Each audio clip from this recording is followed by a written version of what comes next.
Good evening, everyone, and welcome to the November 2nd regular meeting of Council. The City of Parksville recognizes the people of the Coast Salish Nations and their territory upon which we gather with gratitude. The first item we have on the agenda this evening is the minutes of the Council meeting held October 19th, 2015. Do I have a mover and a seconder for the minutes? Moved by Councillor Salter, seconded by Councillor Greer. Are there any errors or omissions? All those in favor? Opposed? Thank you. That is carried. The next item on the agenda is the minutes of the Special Council meeting held October 28, 2015. Do I have a mover and a seconder? Moved by Councillor Oates, seconded by Councillor Beale. Are there any errors or omissions? Seeing none, all those in favor? Thank you. That is carried. Before I ask for an approval of the agenda, I want to point out that the Island Healthcare at Home has been removed from the agenda this evening. There was an issue of not being able to be here this evening for personal reasons. So, on that basis, I'm going to call for an approval of the agenda. I move that the agenda be approved as amended. Thank you. Seconded by Councillor Salter. All those in favor? Approved. That is carried. Thank you very much. And so we have one delegation tonight, and this is the Parksville Downtown Business Association Pedestrian Wayfinding System. And we have Ms. Michelle Jones and Ms. Pam Bottomley. Michelle Jones is the president of the PDBA, and Pam Bottomley is the executive director, in case you don't know. No? You're not the president anymore? Okay. Past president. Past president? Treasurer. Okay. All right. All right. Over to you, folks. First, I'd like to thank the Council for inviting us to come tonight and make this presentation to you. Pedestrian wayfinding was a project that PDBA researched through our intern Ignacio Arias in 2014, and under the direction of Pam as our executive director. And this presentation tonight is what he put together for us. I guess I got to turn back. In 2006, the City of Parksville developed a long-term strategy for improving and enhancing the downtown area. It has been documented within the Downtown Revitalization Strategy Plan prepared by Lanark that the strategy's main objectives are to improve the connection between the waterfront and downtown and to create a pedestrian-friendly and walkable downtown core. The implementation of a pedestrian wayfinding system in downtown is a key element in creating a pedestrian-friendly downtown. A well-designed wayfinding system increases the economic activity in the area, improves the environment, and creates a legible city for tourists and residents.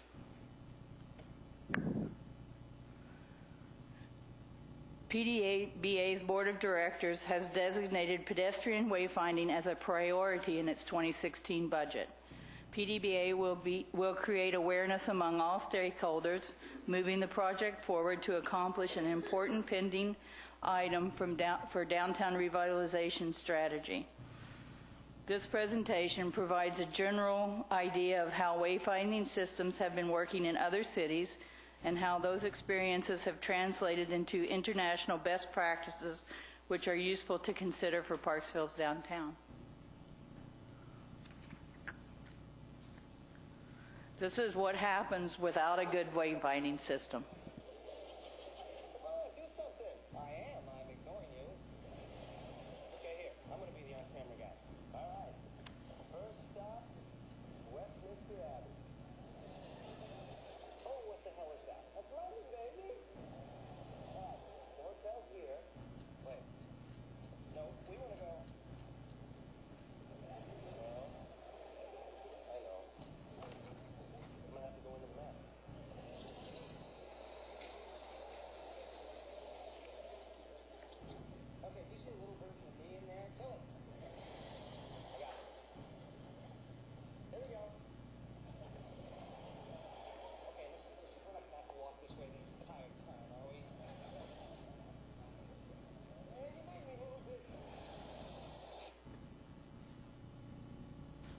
So that's what happens if you don't have a good wayfinding system.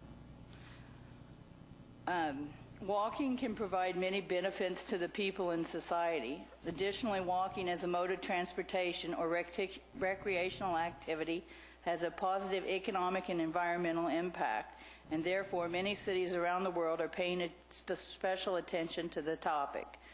Only 5.7% of Canadians use walking as a mode of transportation for commuting to places such as work. The City of Victoria has the highest level in Canada with 10%. Tourism percentages are considerably higher than resident statistics. However, it is important to highlight them because pedestrian-friendly areas encourage people to walk, and Canada has room for improvement.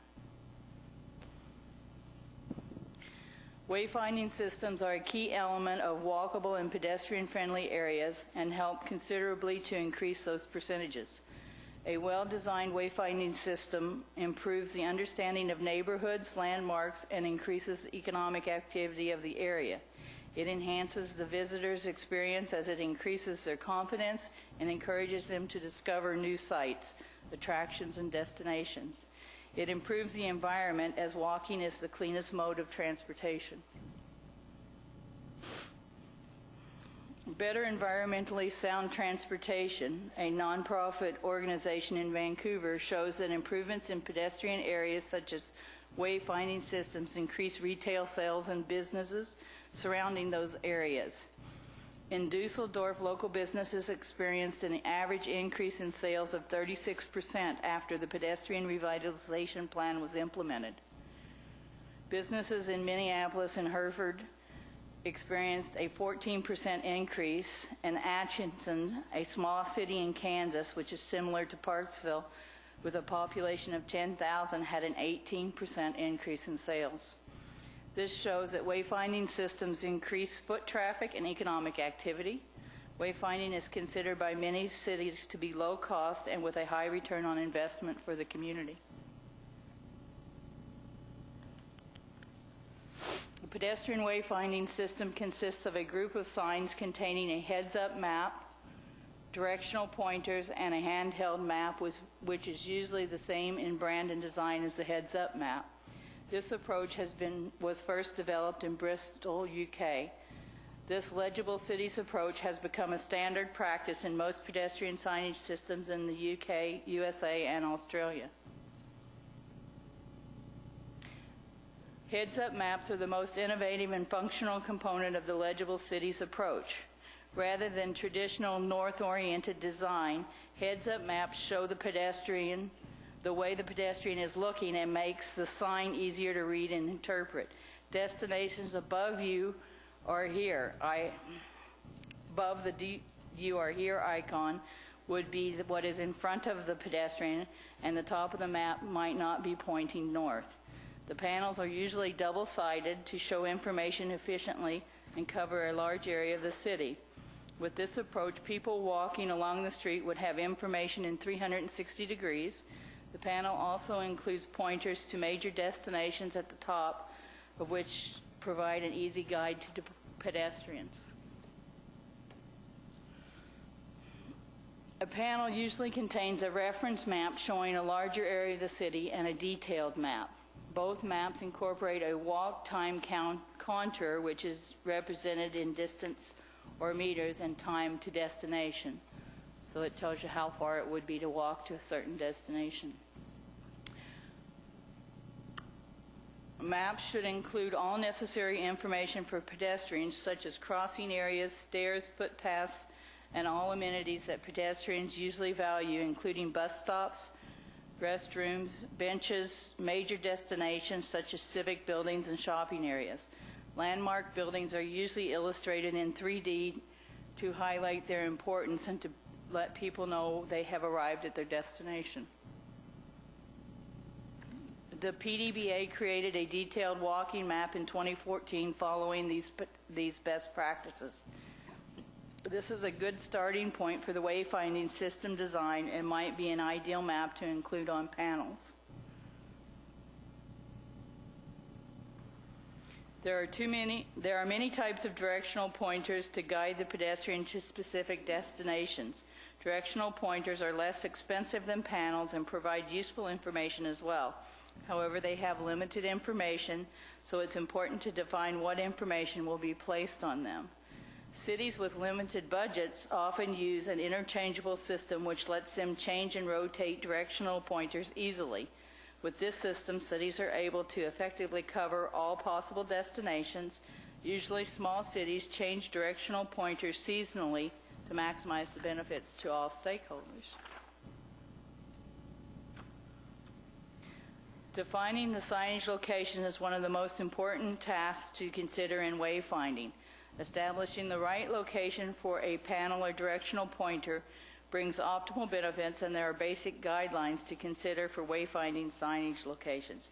These locations are at arrival places such as bus terminals, main pedestrian destinations like shopping centers or town halls, popular walking routes such as beachfronts and historic buildings, major intersection points where people need to make a decision and some guidance will help them, and next to parking lots to show drivers that almost all amenities are close and there is no need for a car.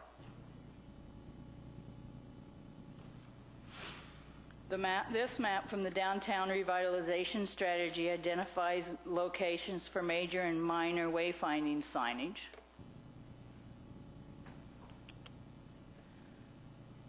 And based on the best practices and taking into consideration the Parksville Downtown Revitalization Strategy, the proposed locations for directional pointers and panels in Parksville Downtown should be as shown on this map. So we reviewed the Downtown Revitalization Study and came up with a few extra spots and a few that weren't in there.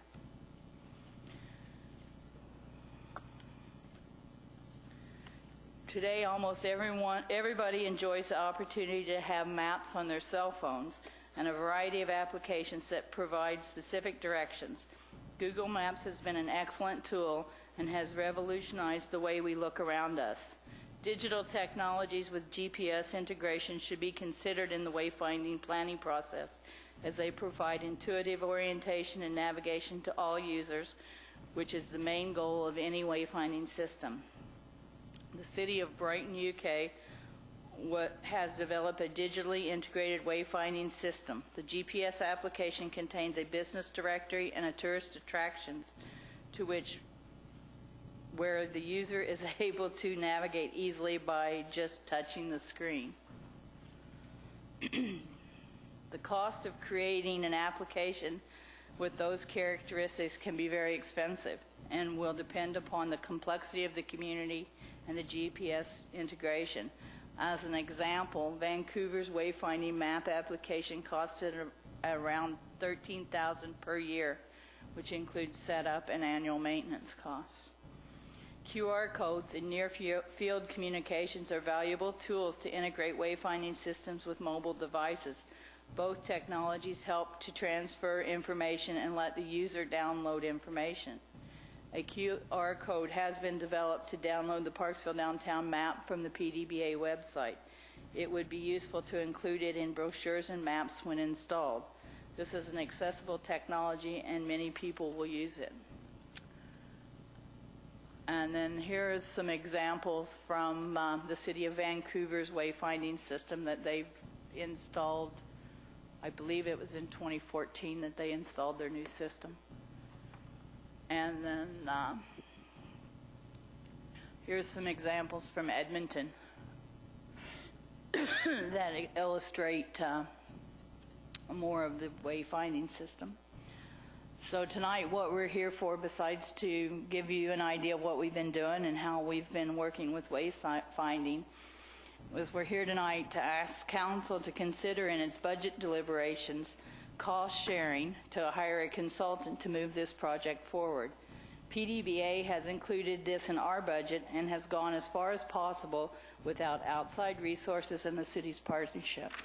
So at this time, we're open to questions. Okay, questions for the presenters. Councillor Greer.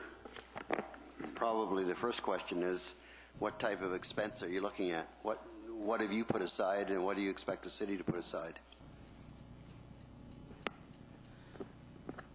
We're not sure, we don't have a definite budget for this as far as what a consultant has cost. We've put $30,000 into our budget for wayfinding and placemaking, so a portion of that would go to it, and we were hoping that the city could put somewhere between $7,500 and $10,000. Thanks. Any further questions for members of the PDBA? Councillor Powell. Thank you, Worship. Thank you very much for your presentation. I was in London and we actually saw those wayfinding signs, and I have to tell you, in the city the size of London, it was like your lifeline. It was like, there's one over there. So I think they're valuable. I was surprised at the number that you had circled. Like, that's a lot for a small community. And so are you thinking of a combination of the map signs, like the wayfinding, and then the directional signs, or is that going to come out of the consultant? That's kind of what we were thinking, but we need a consultant to actually look at it and that really knows a little bit more than we do. Because we're just kind of saying, yeah, we know that from our ambassadors this summer that the park was a big issue, because what they found out, as you heard during their presentation to council, is when people are in the park, they're a little leery about coming uptown because they don't know what they're going to find. Whereas if we have something down there that can tell them what they're going to find when they go to town, they're going to be a little bit more likely to leave the park and walk up the hill. And so we need to identify the areas, and we're not sure, we're not the best people to identify those areas. There's people out there that are experts in this technology and the mapping and that. Councillor Patterson. Thank you. I think this is the third time I've seen the presentation, but it doesn't grow old, and I'm a big fan. My question is, do you know if there's consultants in the area, or are we going to have to go off-island type thing to look at, or for you to look at hiring? We're not sure. I know Vaughn was looking. There's one in West Van, but I'm aware of one in West Vancouver. We've been talking for some time with Blaine Seapost and sort of an interface with tourism requirements as well. At this point, we've done quantitative and qualitative research. We want to provide that to a specialist to give us counsel on the best system, most cost-effective system, and to fine-tune the locations and how to roll it out in a reasonable fashion year over year. We do think that the community park would be the best spot for the first kiosk of some kind. Follow-up, Your Worship. Is there any chance that you can also look at partnering with the Parksville Qualicum Beach Tourism Association as well? I'm sure that's a possibility.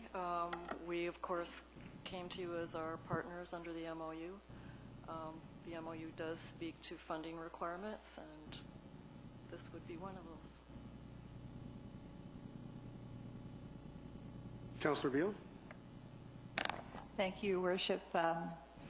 Councillor Patterson brought up some of the things that I was hoping to add, and certainly I absolutely applaud the work that you've done in this area, and as a resident and someone who brings visitors, I can certainly see the need for wayfinding in our town, and not only for the downtown, but also something that could be built on. And as Councillor Patterson asked, I was curious if there might be other partners who would assist with funding in some way, and I'm wondering if you know if other cities or municipalities who have wayfinding. I've certainly used what's in place in Vancouver when I go there, but I wonder if you know if others also have partnerships with be it tourism or perhaps even businesses.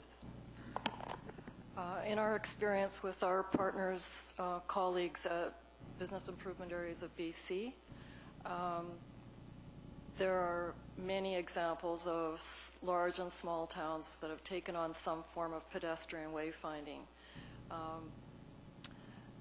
Vancouver system was researched by the Downtown Vancouver Business Improvement Association, but it was paid for by the City of Vancouver. There are 17 BIAs in Vancouver, and they all have pretty much niche systems. It's the Downtown Vancouver that uses a system based on Legible London that was developed for the Olympics. There are many examples to choose from. Glean, we simply don't have the expertise to sift through all the information and make an appropriate, cost-effective choice.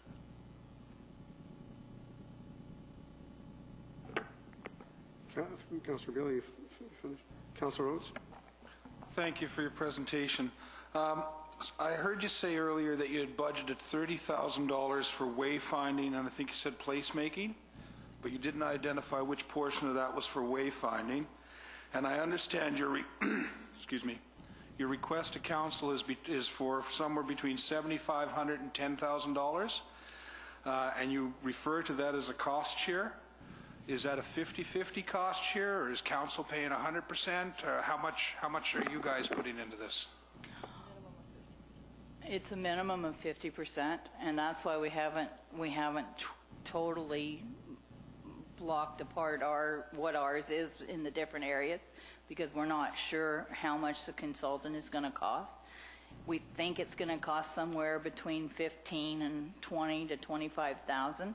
So, you know, if we can't get 50% from the city, then we'll go out to other partners to try to get the rest, or fund it ourselves. But we just wanted to have a partnership with the city because it's basically the city's system, not ours.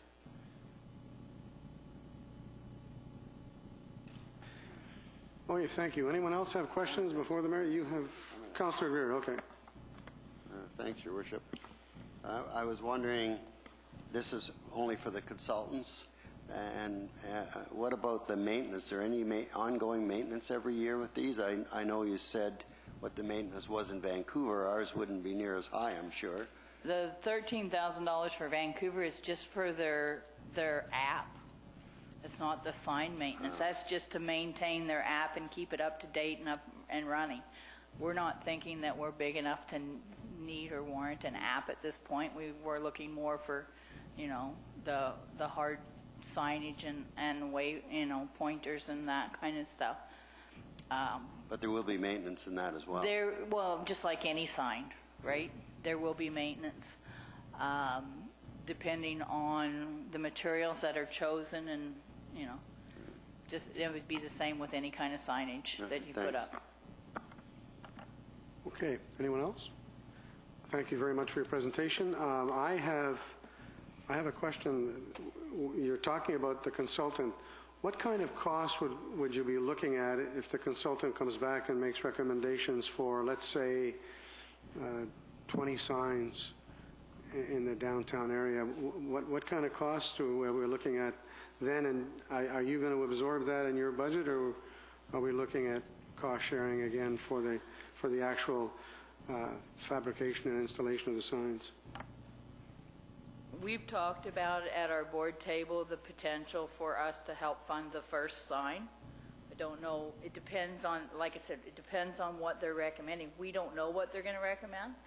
So we don't know what the costs are until we know what the recommendations are. And then once we see what the recommendations are, then I think we can, you know, then come up with a funding formula. Do you have a guesstimate of what a sign might cost?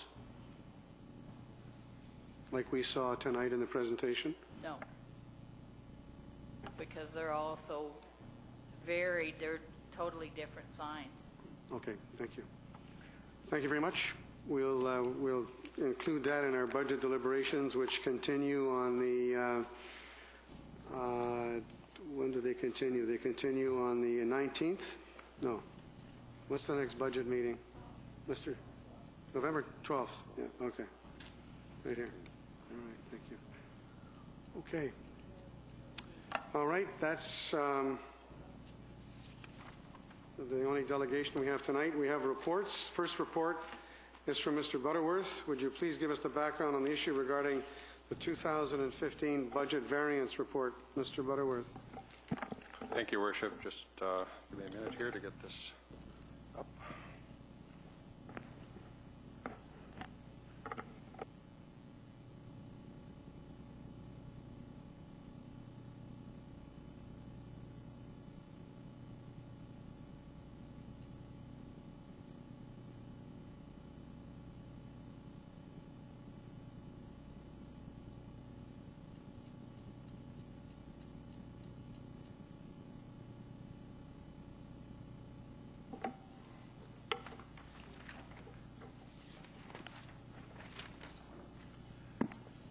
Okay, here we go. So the purpose of the presentation is just to inform Council and the public on how the city is progressing with our revenues and expenditures against our 2015 approved revised budget. This was one of the suggestions from the auditors a number of years ago that Council should get an update on how we're doing against our budget.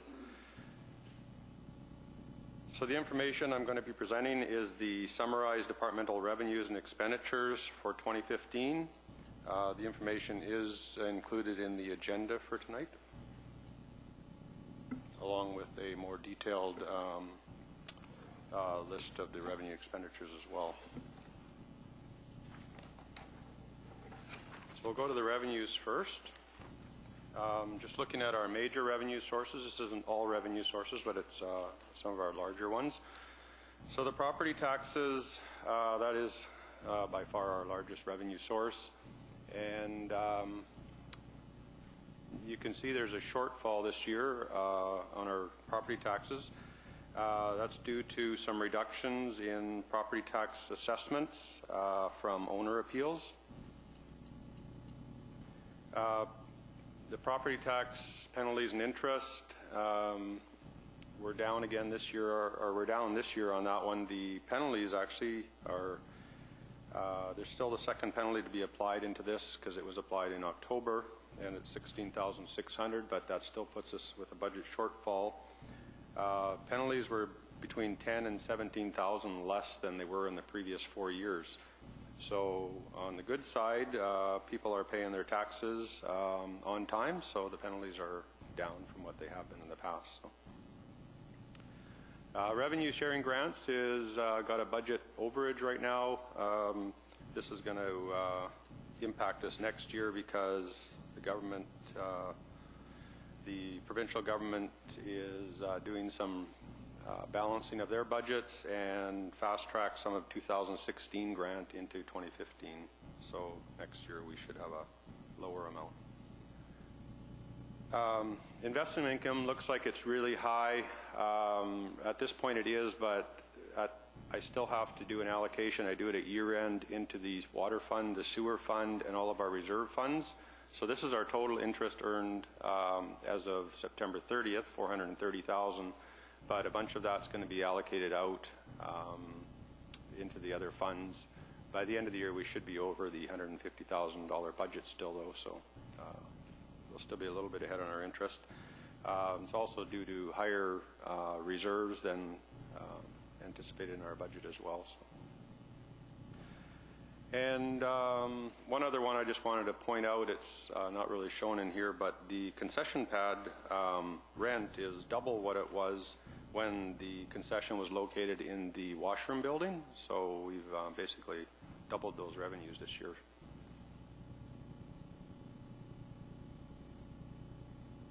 Let's move on to the operating expenditures. So as you can see on the percentage of budget remaining, as long as we're above 25%, then we're doing well in the categories. I do want to point out a few things. In the council and admin area, the HR, human resources, legal and hiring costs are only 32% spent at this point in time, so there's still 68% of the budget left. Consulting in HR is $14,600 over budget relating to some employee issues, and the corporate training budget is fully spent at this point in time for the year, but the safety audit budget is not yet spent. Animal control costs are also only 12% used to date. Majority of that budget relates to call-outs from staff, and there has not been as many call-outs as what we had in our budget. Long-term debt is on target. Our second set of payments are still to be made, so that will be on budget. RCMP looks like there's lots of budget remaining. The third quarter billing for July to September has not come in yet. We still don't have it as of this date. So that one will bump up when all the bills come in. We did receive a credit for $72,000 in the policing relating to the 2014 policing costs. Every year, most years we get a credit relating to the prior year's policing where they bill us based on a budgeted amount, and at the end of the year they have a lower contingent than what they're billing us, and we get a credit back for it. So $72,000 this year. The fire department, again, looks like it has lots of budget left. The annual hydrant maintenance costs are performed by the water crew and charged back to the fire department at the end of the year, so those are not in there yet. That's about $60,000. And volunteer indemnities are paid out in December as well for the year, so that's not in there. So I'm sure they'll be fairly close to using up their budget by the end of the year. And the new fire training building, which was a portable purchase from the school district for $1, at the training ground is $8,000 over budget at this point in time. Building inspections, legal fees, there was one court case, but there's 2 legal files that went on this year which were extremely costly, and they're $21,600 over budget due to that at this point in time. With the budget in the legal, the departments, we don't budget large amounts, because if we budgeted large amounts every year and every department did that, it would be over budgeting. So we tend to budget what our normal legal costs are, but so when something like this happens and we end up with going to court over something, then we are going to exceed our legal costs in those situations. So. The parks are slightly over at this time. You see with 21.9% of the budget remaining, but that's because the summer is when they do the bulk of their work with summer students and seasonals in. So in the fall and winter, their costs are somewhat reduced, so we should be okay with there by the end of the year.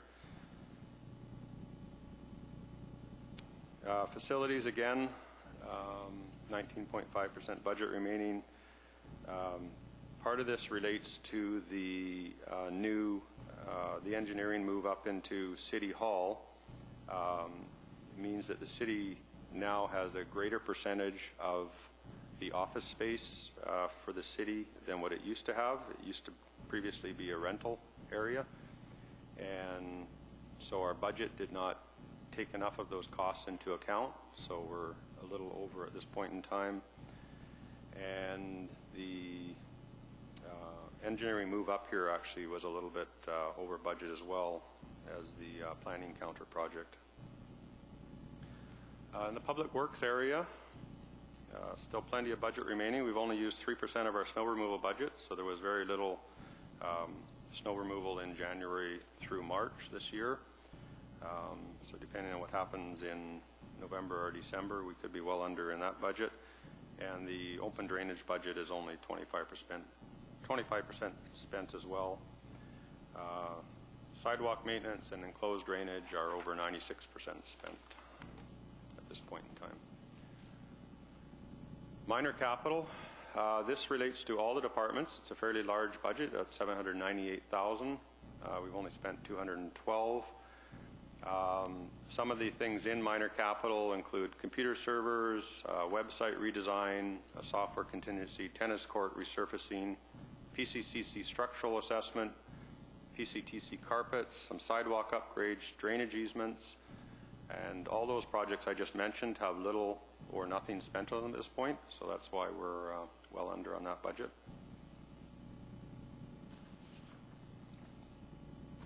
And the amortization is showing 100% remaining because I actually calculate that at year end and put that in at year end. So. Mr. Butterworth, the bottom line is that percentage of budget remaining is 48.5%. You don't. How far down do you expect that to go between now and the end of December?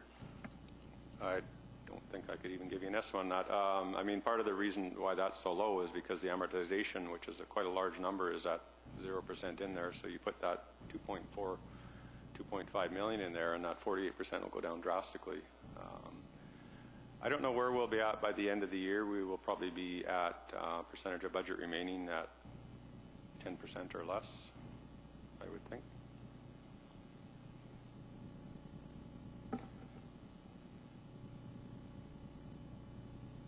Onto our capital expenditures.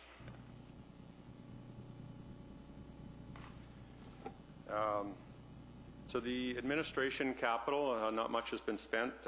It's primarily relating to software, asset management, records management, HR management software.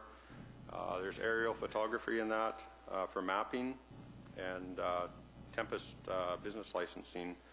And so far only the Tempest business licensing is completed. Asset management and records management are items that are on the side of people's desks and challenged to get to those projects. So, the fire department training ground is for a training tower, and it's not yet started due to insufficient funds. There is a request in the 2016 budget for additional funds to complete that project. The parks budget, fairly large budget. It's primarily for the Raft River Trail and also 2 washroom facilities in the community park and erosion control in the community park. So as we know, we have 1 washroom complete and the other is deferred to a future budget, that being the one over near the sports fields. And the Raft River Trail is currently on hold as far as the construction due to challenges with the footbridge over the river and trying to get a footprint on the other side. Concession washrooms and food pads were $61,000 over budget, but that's somewhat offset by a $54,000 grant received. And Springwood Trail project from the school over to the dog park was $19,500 over budget. Public Works, another large budget. The major projects in there include Temple Street, Corfield Street, Banks Avenue, Shelley Road intersection, and the Works Yard building upgrade and new shop building. Temple Street Phase 1 is complete, and Temple Street Phase 2 is underway, as well as the Works Yard upgrades is in progress. Staffing shortages in engineering are delaying the capital program, and at this point the Works Yard has incurred costs of $54,000 for the yard, but I haven't identified where that's budget coming from. I believe it's going to come from the shop building, but at this point we're still working on that. So that's all I have on the capital. So before I move on, if council wishes, I don't know if there's any questions before I move on to the water fund. That's the next section. Is there any questions of what I've presented so far? No? Okay.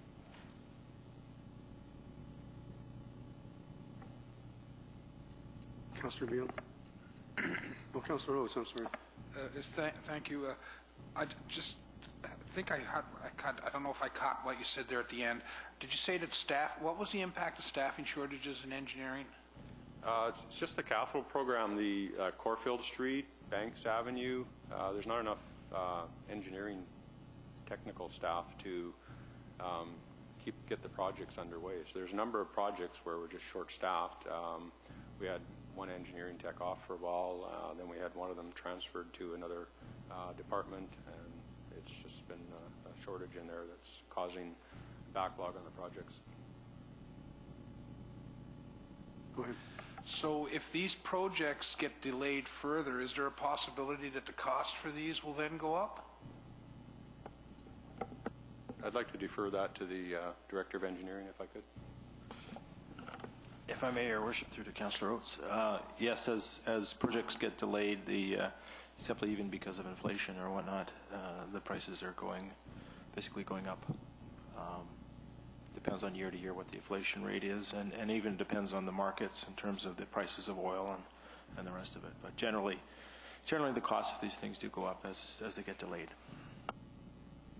Follow up. Might be a very difficult question to answer, but do you suspect that the costs would go up more than it would cost to staff?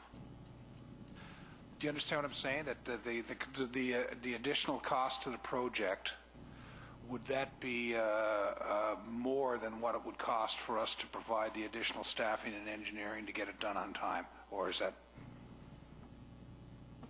If I may, Your Worship, through to Councillor Oates, I think your instinct is right there. It's very difficult to say. Obviously at some point it gets much more expensive as time goes on. If that time is extended out quite a number of years, definitely the costs go up. But it's really difficult because it also is market dependent. So it's really hard to say. Mr. Butterworth, I have a question. Regarding the capital program, the total capital expenditures were 80% of the budget remaining. Probably to you or the CAO, could or should this affect the budget of 2016 in terms of this? I know it's underway and it's got to be paid for, but what's the point of budgeting more for 2016 if some of these projects aren't going to get completed until the end of 2016 or late into 2016, if that's the case? If you may, Your Worship, with regards to 2016, the funding levels won't be affected at all. Whatever isn't spent this year will be carried forward next year. As far as delaying the whole program, it would be in essence creating an infrastructure deficit if you were to use those funds for something else. The idea being that as the engineering department is staffed back up again, and as you're aware in the budget deliberations, engineering is looking for another technician to help them. So once they're staffed back to today's level, plus the additional technician that they're looking at over the next few years, we should be able to catch up, or at least that's the hope. Okay, so if I understand you correctly, then the 80% remaining will dissipate by, what, the middle of 2016 or before? Again, if we can take you back to the other night's presentation when you're looking at prior year surplus at a large amount and then declining, that would answer your question. Thank you. Continue, Mr. Butterworth. Thank you, Your Worship. Move on to the water fund. So the first line here, this probably should be expected by everybody. The water user billings, $233,000 shortfall. That's a direct result of the water restrictions that were put in place in July, where there was no more outside watering, and that created this reduction in revenues. The summertime is when the water fund makes the majority of its revenues. In the winter, it's a lower amount. So essentially, I think the summer were fairly similar to our winter amounts. Excuse me, that's money we didn't bill to the users? That's right, because their consumption was down. So, and usually what happens in the summer, because of our tiered billing, a lot of people who are watering their lawns or other things, they jump into the next category. So the amount that we bill them per cubic meter is higher. Without the watering, they didn't make it into those higher tiers, so we lost a lot of revenues. I did receive a notice from a business in town that cut back on its watering, and their savings was fairly considerable compared to last year. So operating expenditures are, you can see we have 40% of budget remaining. They're low at this point in time because the AWS, ERWS charges that go into the water fund are our share of AWS and ERWS. That represents about $122,000 if the budget's spent, and that's not recorded until year end in here. And also general fund admin charges. The general fund, because the staff are mainly in the, like engineering, for instance, and myself and my department and other departments, we're all doing some things for the water and sewer fund, but our salaries are all charged into the general fund, so we allocate a portion of them out into the water and sewer fund. So at this point, I've only allocated out 50% of them. I didn't do the third quarter one until after this report, so that's not in here. So that's another reason why the percentage of budget remaining is still high. Minor capital. Councillor Greer, excuse me.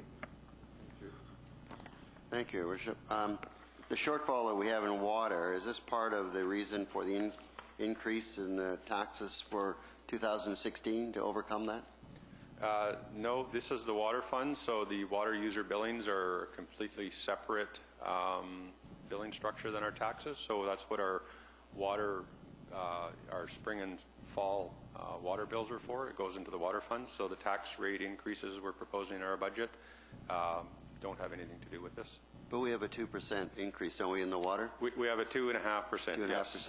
So that doesn't have anything to do with this shortfall. It's just inflationary increases. So how do we make up the shortfall? Right now, I don't think we have to because, if you recall from the presentation, our water accumulated surpluses are in the $5 million range right now. So I don't think we need to make the shortfall up right now. Okay.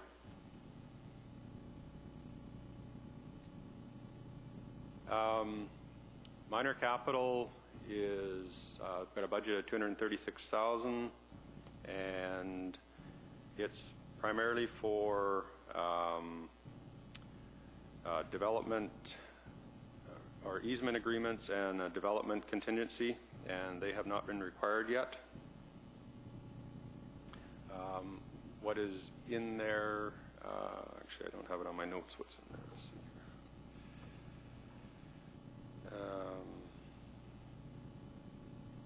I didn't note down what we spent it on so far, but anyways, we're under budget there. Amortization, again, is recorded at year end. And in the capital, same as in the operating, the largest part of the capital is ERWS Capital Works, and that gets charged at year end. Other larger projects include Temple Street, Corefield Street, Ermineskin. Phase 1 of Temple Street is in there, but Corefield and Ermineskin's done now, but it came after this. So, and Temple Street Phase 1 is $22,000 over budget in the water fund. So. That's it for the water fund. The sewer utility fund, sewer user billings, they are also down as well. The sewer user billings is based on water consumption usage, so with reduction in the water usage, it also is reflected in a reduction in the sewer billings, so it's down as well. Operating expenditures are well below budget at this point, again, because the admin charges are only charged at 50% so far. Third quarter one was done after this report. And the minor capital budget is for sewer master plan, easements, and works adjacent to development, and the amount spent relates to the sewer master plan. The other ones have not been required at this point in time. And the capital budget, nothing been spent because it relates to Corefield Street and Banks Avenues, and these projects haven't started yet. So AWS and ERWS. The expenditures in AWS, the administration and the dam maintenance are well below budget at this point in time, and the dam operating costs are at 69% of budget. So. ERWS, it's a little over budget. It relates to public info and an open house for the new intake and treatment plant. That was $4,500 more than budget, and legal costs for the land transfer of $2,300 wasn't budgeted for either. And capital projects are well below budget in ERWS due to the project being on hold waiting for the grant award, but the project design is now back in progress, currently ongoing. Almost done. PCTC on target for budget, 32% budget remaining, and DCCs are at 65% budget, means we've only collected to the end of September 35% of our projected DCCs, or our budgeted DCCs. So that could have an impact on funding for future capital projects. It's a bit concerning in the water DCCs that we're not collecting what we're budgeting for, because the water DCCs are going to be used to fund their share of the ERWS projects. Councillor Powell. Thank you, Worship. Thank you, Mr. Butterworth. I'm just, that was the one that's really stood out for me. And is there something going on that we should know about for DCCs? Like, has development slowed down? Was it because of the election, or is there any projection that it's going to pick up? Because this is a big dent for our water fund. Yeah, I'm not sure where development's at. That would probably have to direct that question to maybe Mr. Manson knows. CEO. If I may, Your Worship, DCCs, the process for calculating and charging DCCs is something that's basically the formula for doing it is outlined by the Community Charter Local Government Act prescribed by the province. It's basically a straight line projection of what we expect to occur over a 20-year period. There will be peaks and valleys in that projection, but we have no choice but to use the straight line projection. So there will be years when DCCs are lower than anticipated. There also will be years when DCCs are higher than anticipated. If I had a crystal ball, I would be buying the Lotto Max winning ticket number. So it really is just the luck of the draw as to what happens in the economy in any given year. Our projections, as I said, are based on a straight line projection over the 20-year period. Councillor Greer. Thank you, Worship. How does this amount compare to the last 5 years? Have we been, I can't remember what we brought in DCCs over the last 5 years, but has this been about the same amount, or have we had some huge developments before now? I know the amount last year was quite a bit higher than this. I'm just trying to remember, this is sort of off the top of my head, but I think at this point we were probably double where we are right now, but it's a bit of a guess, but I know it was a lot higher. I was looking at it, but I just can't remember exactly what the amount is. This is comparable to a few of the past years. If you go back further, there were some years where we were actually quite a bit higher than our budget amount. If you go back 7 or 8 years, or 2008, years, somewhere before in there. 2008. Somewhere in there, yeah. We had some fairly high amounts. Then it tailed off for a bit, and then last year it ramped up a bit, and now it's tailed off. Well, it's never come back since the development before 2008 anywhere. Not to that, not to those levels. No. Thank you. Any further questions for Mr. Butterworth? I might have one more question. Yes, Mr. Councillor Greer. Just going back to the projects that we put on hold because we have lack of engineering, what would be the problem with, in order for us to go ahead with those, to job those out, those projects out to a firm here in Parksville? Or I'll defer that to the Director of Engineering, if I may. If I may. I mean, this way we could keep those projects going, and is there a big difference in cost? If I may, Your Worship, through to Councillor Greer. The issue is having engineering oversight on these. We still need the staff in place to manage the project.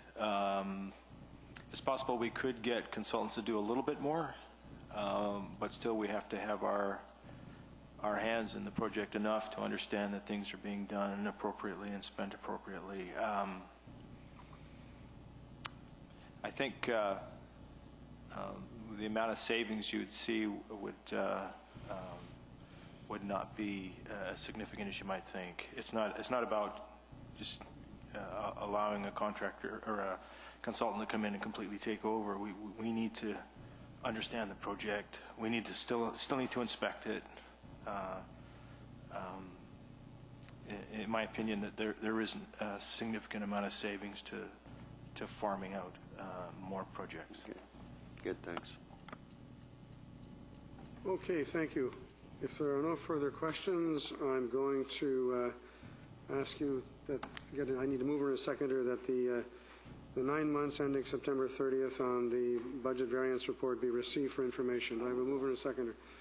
Moved by Councillor Powell, seconded by Councillor Beal. All those in favor? Opposed? Thank you for that. Okay, Mr. Butterworth, don't go too far. Would you please give us the background on the next issue regarding a new investment supplier? Mr. Butterworth. Thank you, Your Worship.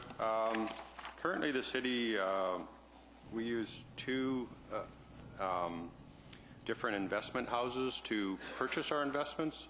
They actually, I decide which ones we're going to get, and they do the purchasing for us. So they give me a list of different rates for term deposits or bankers' acceptances, and I look at the different terms, how long we need money for, when we need it to mature, and what the rates are, and then tell them which ones to buy.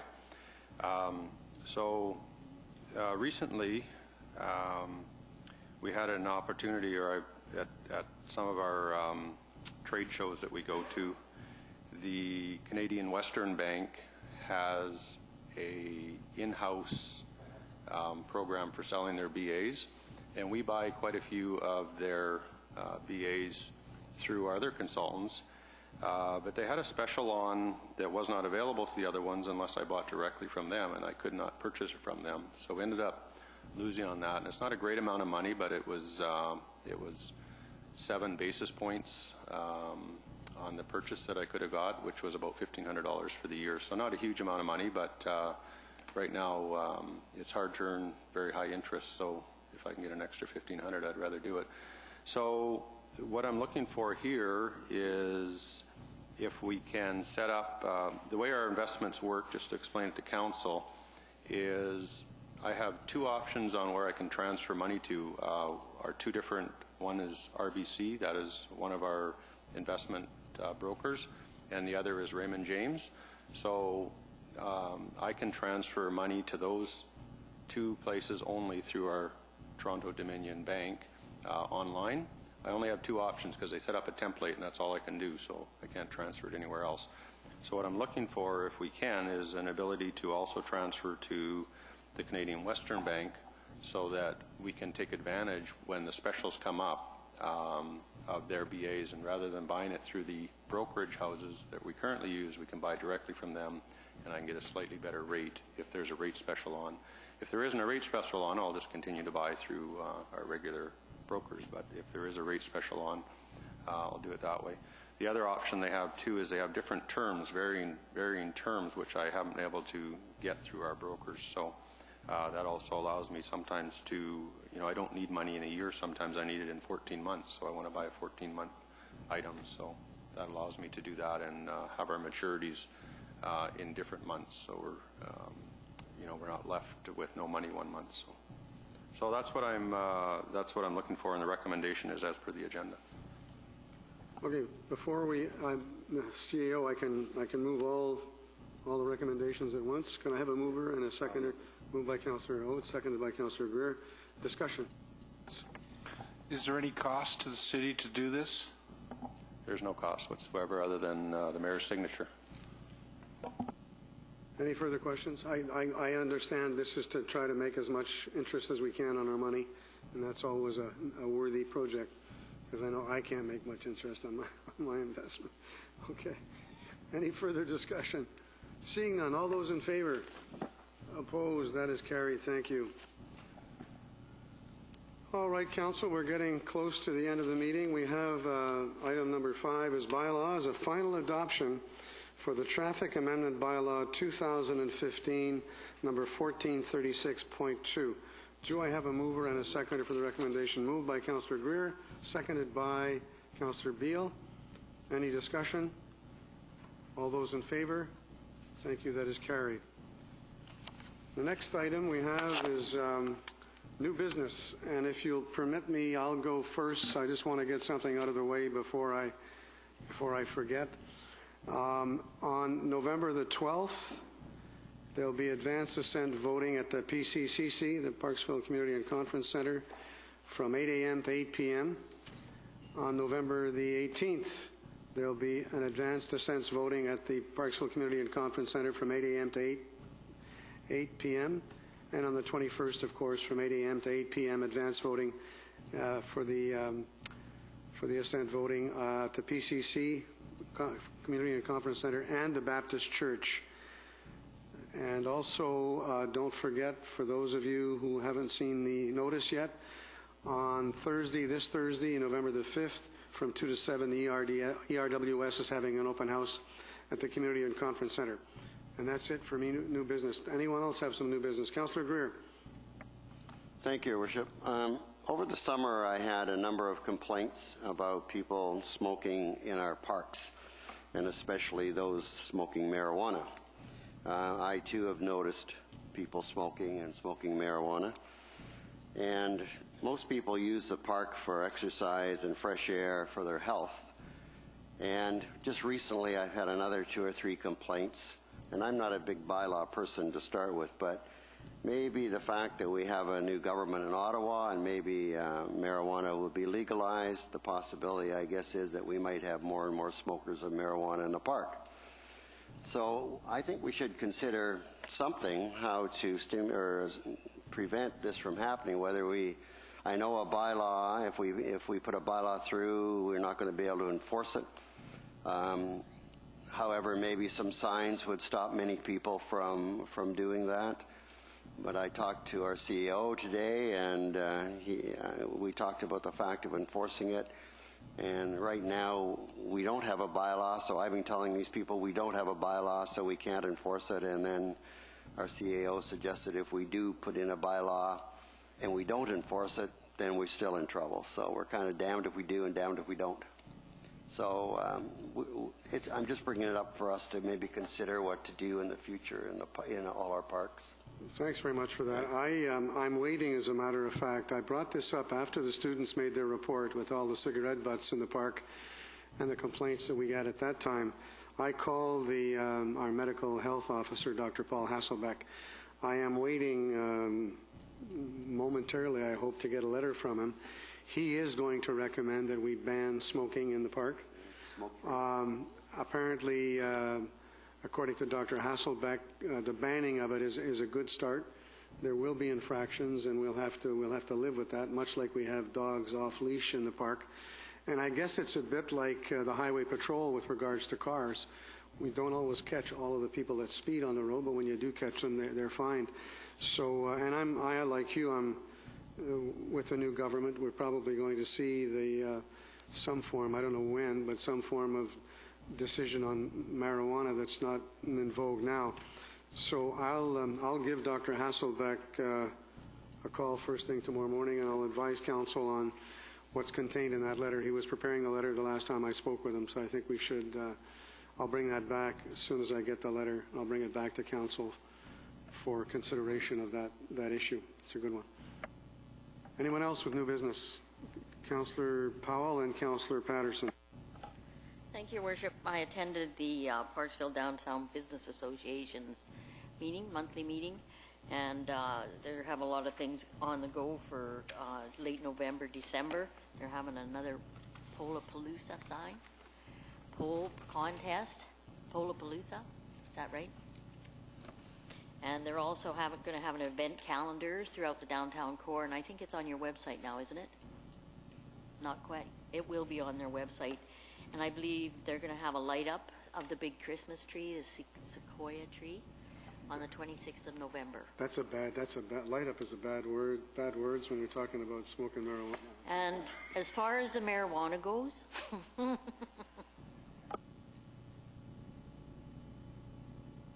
Councillor Patterson? Thank you, Your Worship. had the pleasure of attending last Thursday a presentation by cruise ship. I'm not sure that the whole destination, British Columbia. So I took a few notes, and I just wanted to pass along a few little interesting things that I thought of. That cruise ships are getting bigger, and that we have approximately 1 million people that go to Alaska a year. We also have 400,000 room nights in BC based on cruise ships. And what I wanted to touch on was shore excursions and being export ready. And there is some grant type money available for having tours and things to be market ready. Some of the tours that are already available are the historic walking tours in Nanaimo, Horn Lake Caves, Cathedral Grove, and the Coombs Market. And the Deep Bay Marine Field Station has been pitched as well. So what they're looking at is identifying tourism inventory so that it can be packaged properly and be market ready. And what I thought was kind of neat was there's so many areas in the Mid-Island that we just take for granted and everything at times. But what I was thinking was, so why Parksville? We know when the cruise ships come, so can we do tours to the beach in Beach Fest season? They have buses. We have amazing spas in our community, museum, partnering with some of our societies like the Rotary Club and having a salmon dinner. Port Alberni does a sawmill demo, and they go on the trains, and they have a really neat kind of warm drink welcome and a gift shop, and they give pins, and they have a nice little wave off, and saw a little video, so it was really kind of neat.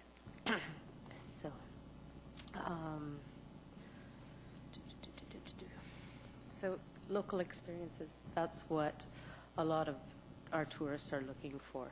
So I just wanted to bring that our afternoon in Nanaimo.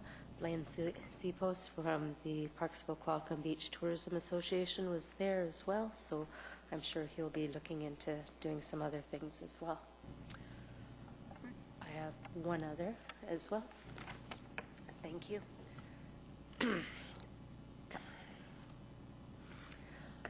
As the council liaison to the Parksville Museum and Archives, I'm bringing forward a concern by the museum's board. This past August, the museum was informed that there was an error regarding their water utility bill, and in the past they had not been billed. But however, according to the cities and museums agreement, the museum is responsible for the water utility bill, and this fall they were billed $1,067.37. So I'm going to just say, as with many societies in our communities, there are considerable financial challenges, and I'm just bringing this to council's attention at this time. Thank you, and very good report on the cruise ship business. It's pretty obvious that there's a lot of work to be done by the Tourism Association, I think, in terms of getting to the cruise ship lines well ahead of time. I think they're preparing now for 2016 and 2017 and 2018. But it's good to know that the Coombs Country Market is a choice place for cruisers to visit. That was fascinating. Yeah, thank you for that report. Any further reports under new business? Councillor Oates. Thank you, Your Worship. Last week was quite a busy week. Monday night, I attended the meeting with the PDBA. They continue their work in promoting the Downtown Business Association. It was a really good meeting. I really enjoyed. We met over at the Beach Club. It was a great meeting to hear the different initiatives that they're taking. So I thank Council for the opportunity to be there and the PDBA for the invitation. On Tuesday, I attended the Beach Fest meeting as the liaison to that committee. Their work continues. They're starting their planning already for next year. the logistics of pulling off that event are immense, and they again, as in past years, seem to have things under control. And I anticipate they'll be coming to council sometime soon to tell us about their plans for this upcoming year. Wednesday night we had council. Everybody was here. The minutes are there. On Thursday, I attended as council's liaison to the Parksville Community and Conference Center. They have advised me that they will be coming. They will be seeking an appointment shortly to present their budget to council. And finally, I just want to remind everybody that prior to our next council meeting, next November 11th is Remembrance Day. There's a good event here in town, and if you're able to attend, it's a good event to attend. So that's my report. Thank you. Thanks very much. So you're not going to be busy for at least the next 3 or 4 weeks, and you've done it all in 1 week. Thank you very much for that report. And I guess I'd like to echo the thanks on behalf of council to the PDBA for hosting that joint meeting we had last Monday night at the Beach Club. We were very well received, and the food was